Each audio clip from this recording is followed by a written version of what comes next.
Hello viewers, வரப்போகின்ற August 22ஆம் தேதி பயங்கரமான அமாவாசையானது வரப்போகிறது. இந்த அமாவாசைக்கு பிறகு மேசராசி நேயர்களுடைய வாழ்க்கையவே புரட்டி போடக்கூடிய வகையில பல சம்பவங்களானது நடக்க போகிறது. என்னங்க சொல்றீங்க? அமாவாசைக்கும் மேசராசி நேயர்களுக்கும் என்னங்க சம்பந்தமானது இருக்கு என்பது போன்ற சில குழப்பங்களானது இருக்கலாங்க.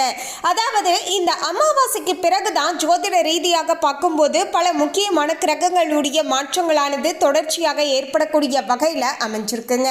இதன் விளைவாக தான் மேசராசி நேயர்களுடைய வாழ்க்கையிலையுமே எதிர்பார்க்காத சில திருப்பங்களையும் தாக்கங்களையும் சந்திக்கக்கூடிய வகையில் சூழ்நிலைகளானது அமைஞ்சிருக்குங்க. இந்த சூழ்நிலைகளானது இனி வரப்போகின்ற நாட்களில் மேசராசி நேயர்களுடைய வாழ்க்கைக்கு சாதகமான பலன்களை கொடுக்கக்கூடிய வகையில் இருக்க போகிறதா, இல்லை என்றால் ஏதாவது சில பிரச்சனைகளை கொடுக்கக்கூடிய வகையில் அமைஞ்சிருக்கா என்பது குறித்து நம்ம தெளிவாக பார்க்கலாம்.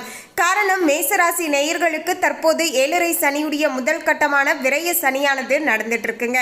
ஸோ இப்படிப்பட்ட இந்த ஒரு சுச்சுவேஷன்ல இந்த அமாவாசைக்கு பிறகு கிரகங்களுடைய மாற்றங்கள் சாதகமான பலன்களை கொடுக்கக்கூடிய வகையில் இருக்க போகிறதா, இல்லை என்றால் மேலும் அதிகப்படியான பிரச்சனைகளை கொடுக்கக்கூடிய வகையில் நிலைமையானது இருக்க போகுதா என்பது குறித்து தான் நம்ம தெளிவாக பார்க்க போறோங்க. அதோடு மேசராசி நேயர்கள் இந்த வீடியோவை பார்க்கக்கூடியவங்க ஓம் முருகா போற்றி அப்படிங்கிற இந்த திருமந்திரத்தை கமெண்ட்ஸ்ல 3 முறை மறக்காம டைப் பண்ணிடுங்க. அதோடு பார்த்தீங்கன்னா அமாவாசை நாளன்று காகத்திற்கு இந்த ஒரே ஒரு சாதத்தை மட்டும் வச்சுட்டு வாங்க. இதனால உங்களுக்கு ஏதாவது பித்ரு தோஷங்கள் இருந்தா அது எல்லாமே நீங்குவதோடு முன்னோர்களுடைய ஆசீர்வாதம் கிடைக்குங்க. பித்ரு தோஷம் நீங்கி விட்டாலேயே உங்களுடைய வாழ்க்கையில நீண்ட நாட்களாகவே இருந்து வந்த தடைகள் எல்லாமே நீங்கி நீங்க செய்யக்கூடிய அனைத்து செயல்களிலும் உங்களுக்கு காரிய வெற்றியானது உண்டாகுங்க. எனவே நம்முடைய வாழ்க்கையவே புரட்டி போடக்கூடிய அந்த ஒரு பொருளானது என்ன, எந்த நேரத்தில் காகத்திற்கு வைக்கணும், மேலும் ஜோதிட ரீதியாக இனி நிலைமை எப்படி இருக்கு அப்படிங்கிற எல்லா விஷயத்தை பற்றியுமே டீட்டெயிலா தெரிந்து கொள்ளலாம். அதுக்கு முன்னாடி இன்னும் நம்ம சேனலை சப்ஸ்கிரைப் பண்ணலன்னா சப்ஸ்கிரைப் பண்ணிடுங்க. அப்படியே பக்கத்தில் இருக்கக்கூடிய பெல் ஐக்கானையும் பிரஸ் பண்ணிடுங்க. வாங்க வீடியோக்குள்ள போகலாம். 22/8/2025 மங்களகரமான வெள்ளிக்கிழமை அன்று தான் இந்த முறை அமாவாசையானது வரப்போகிறது. இந்த அமாவாசை நாளன்று பார்த்தீங்கன்னா பல முக்கியமான கிரகங்களுடைய மாற்றங்கள் ஏற்பட்டு வரப்போகின்ற செப்டம்பர் 15ஆம் தேதிக்குள்ள நிச்சயமாக இதெல்லாம் பார்த்தீங்கன்னா மேசராசி நேயர்களுடைய வாழ்க்கையில் நடந்தே தீரும் என்று ஜோதிட ரீதியாக கணிக்கப்பட்டு இருக்கிறது. மேசராசி நேயர்களே, மேசராசி நேயர்களுக்கு இனி வரப்போகின்ற நாட்களானது மேசராசியின் அதிபதி செவ்வாய் 6ஆம் இடத்தில் அமர்ந்து சஞ்சாரம் செய்து கொண்டு இருக்காரு.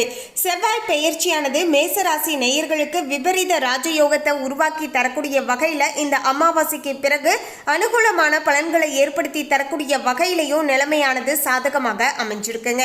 உங்களுடைய வேலைக்கான நல்ல ஒரு முன்னேற்றமானது ஏற்பட போகிறது. ரொம்ப நாட்களாகவே தொழிலில் ஒரு விதமான முடக்க நிலையாகவே இருந்து கொண்டு இருக்கு அப்படின்னு சொல்லக்கூடியவங்களுக்கு இந்த பிரச்சனையானது தீரப்போகிறது.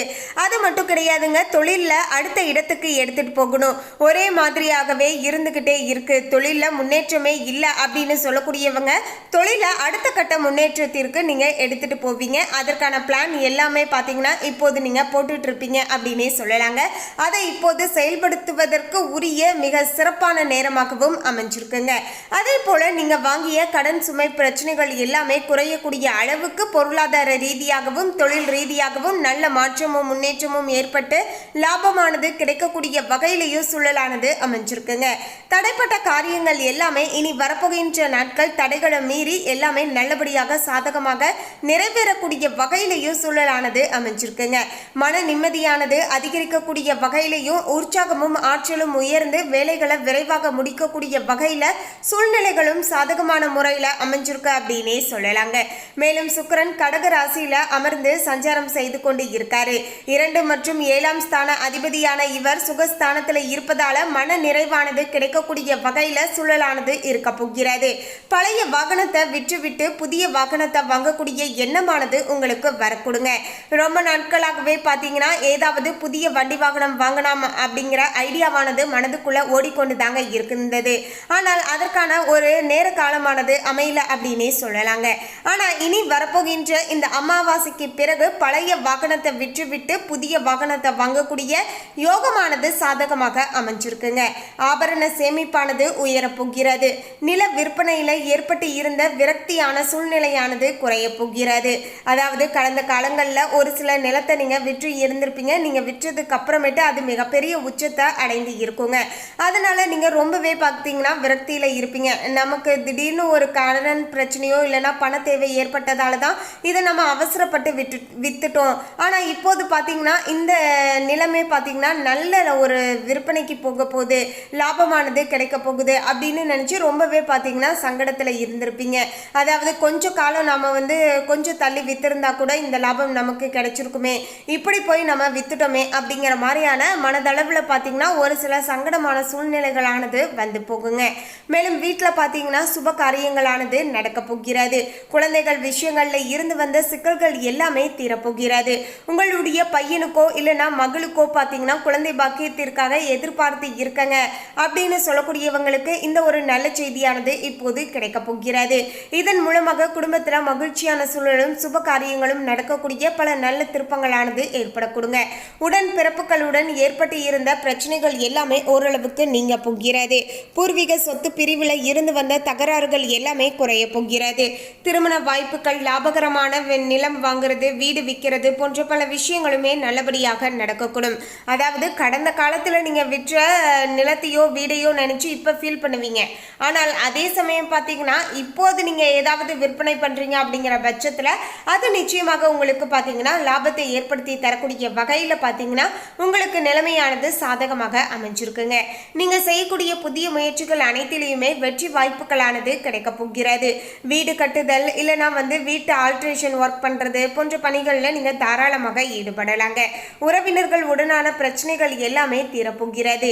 எளிதில் காரியங்களை நிறைவேற்றுவீர்கள் அப்படின்னே சொல்லலாங்க. எது நினைச்சாலுமே அதை டக்குன்னு முடிச்சிடணும் அப்படிங்கிற ஒரு மனநிலையில் இருந்துட்டு இருப்பீங்க. அதே சமயம் நீங்கள் அந்த செய்யக்கூடிய செயலுமே உங்களுக்கு டக்குன்னு காரிய வெற்றியை ஏற்படுத்தி தரக்கூடிய வகையில் நிலைமையானது அமைஞ்சிருக்குங்க. 7.5 சனி நடந்துட்டு இருந்தாலுமே இனி வரப்போகின்ற இந்த அமாவாசைக்கு பிறகு நிலைமையானது ரொம்பவே அருமையாகவே அமைஞ்சிருக்குங்க. 7.5 சனியினால் ஏற்படக்கூடிய பல சிக்கல்களும் பிரச்சனைகளும் ஓரளவுக்கு பார்த்தீங்கன்னா கட்டுக்குள்ள வரக்கூடிய வகையில் மற்ற கிரகங்களுடைய அமைப்பானது மிகவும் அற்புதமாக அமைஞ்சிருக்குங்க. படிப்பை முடித்து வேலை வாய்ப்பு இல்லாதவர்களுக்கு இப்போது வேலை வாய்ப்பானது கிடைக்க போகிறது. ரொம்ப நாட்களாகவே இந்த கம்பெனிக்கு மட்டும்தான் நான் வேலைக்கு போவேன் அப்படின்னு ரொம்ப நாட்களாகவே அதற்காக பார்த்தீங்கன்னா எஃபர்ட் போட்டு காத்து இருந்தவர்களுக்கு இப்போது வேலை வாய்ப்பானது இன்டர்வியூ அட்டன் பண்ணி செலக்ட் ஆகி உங்களுக்கு வேலை வாய்ப்புமே கிடைக்க போகிறது. வேலையில் மாற்றம் இல்லைன்னா வெளிநாட்டு வேலை முயற்சிகள் எல்லாமே வெற்றி அடைய போகிறது. பொது வாழ்க்கையில இருக்கக்கூடியவர்களுக்கு புதிய பொறுப்புகளை பெற்றுக்கொள்ளக்கூடிய வகையில சூழலானது அமைஞ்சிருக்குங்க. புத ஆதித்ய யோகமானது அரசாங்க ஆதரவை பெற்றுத்தர போகிறது. உங்களுடைய வருமானமானது உயரப்போகிறது. தொழில் மற்றும் வியாபாரத்தில் முதல் பகுதியானது மிகவும் சிறப்பானதாக இருக்க போகிறது. சில பணியிட சிக்கல்கள் இருந்தாலுமே அதையுமே சமாளித்து வருவீர்கள். கலைத்துறையை சார்ந்து இருக்கக்கூடியவர்களுக்கு புதிய வாய்ப்புகளானது கிடைக்க போகிறது. மேலும் படிக்கக்கூடிய மேசராசி நேயர்கள் மாணவர்களாக இருப்பின் கல்வி ஆர்வமானது உயரப்போகிறது. பெண்களுக்கு குடும்ப சுமை அதிகரித்தாலுமே அதை சமாளிக்கக்கூடிய திறனுமே உங்களுக்கு இருக்கும் அப்படின்னே சொல்லலாங்க. மொத்தத்தில் ஓரளவுக்கு பார்த்தீங்கன்னா அதாவது முக்காவாசி அளவுக்கு இந்த அமாவாசைக்கு பிறகு உங்களுக்கு நிறைவான வாழ்க்கையாகவே அமைய கொடுங்க. மேலும் மறக்காம இந்த அமாவாசை நாளன்று காகத்திற்கு எள் கலந்த சாதத்தை வச்சுட்டு வரும்போது இன்னுமே அதீத நல்ல பலன்களானது கிடைக்க கொடுங்க. அதுலேயுமே 7.5 சனி நடந்துட்டு இருக்கு இல்லையா, ஸோ இதனால பர்டிகுலராக மேசராசி நேயர்கள் இந்த காகத்திற்கு சாதம் வச்சுட்டு வரும்போது இன்னுமே உங்களுக்கு சனினால் ஏற்படக்கூடிய சங்கடங்களும் பாதிப்புகளுமே கூட விலக ஆரம்பிக்கும். காரணம் என்னன்னா நம்ம தெரிந்தோ தெரியாமலேயோ செய்து வந்த பாவங்கள் தீர ஆரம்பிக்குங்க. பாவங்கள் தீர்ந்து விட்டாலேயே சனி பகவானுடைய ஆசீர்வாதத்தை நம்ம பெற்றுக்கொள்ளலாம். அதே போல அமாவாசை நாளன்று காகத்திற்கு இப்படி சாதம் வைக்கும் போது பார்த்தீங்கன்னா நமக்கு கூடுதலாக முன்னோர்களுடைய ஆசீர்வாதம் கிடைக்குங்க. எப்போதுமே அமாவாசை நாளன்று நம்முடைய இறந்து போன முன்னோர்கள் நம்முடைய வீடு தேடி வருவதாக ஐதீகங்க. எனவே தான் அப்படி வரக்கூடியவர்களுடைய பசியையும் தாகத்தையும் போக்கக்கூடிய வகையில் தான் இப்படி நம்ம அவங்களுக்கு எள்ளு கலந்த உணவை வைக்கிறோங்க. ஒரு கடவுளுக்கு எப்படி சுத்தபத்தமாக குளிச்சுட்டு எச்சுப்படாமல் சாதம் வடித்து நெய்வேத்தியம் படைப்போமோ அதே போல தான் இந்த காகத்திற்கும் நம்ம சாதம் வடித்து அதில் கருப்பு எள்ளை கலந்து அதை நம்ம காகத்திற்கு உணவாக வச்சுட்டு வர வேண்டுங்க. இதனால் உங்களுக்கு முன்னோர்களுடைய ஆசீர்வாதம் கிடைக்கும், பித்ரு தோஷம் நீங்கும், சனி பகவானுடைய கருணை பார்வையானது உங்கள் மீது பட்டு எல்லா விதமான நல்லதும் நடக்க ஆரம்பிக்குங்க. உங்களுக்கு எல்லா வகையிலையுமே பார்த்தீங்கன்னா ஓரளவுக்கு சாதகமாகவே அமைஞ்சிருக்குங்க. குறுக்கு வழிகளை தேர்வு செய்தால் சட்ட சிக்கல்களில் மாட்டிக்கொள்ளலாம் என்பதால் மேசராசி நேயர்கள் இந்த விஷயங்களில் கூடுதல் கவனத்தோடு இருந்துக்கோங்க. மேலும் இந்த தகவலை பற்றிய உங்களுடைய கருத்தை கமெண்ட்ல பதிவு பண்ணுங்க. இந்த தகவல் உங்களுக்கு பிடிச்சிருந்தா லைக் பண்ணுங்க, ஷேர் பண்ணுங்க. இது போன்ற சுவாரஸ்யமான தகவலை தெரிந்து கொள்ள சேனலை சப்ஸ்கிரைப் பண்ணுங்க. தேங்க்யூ.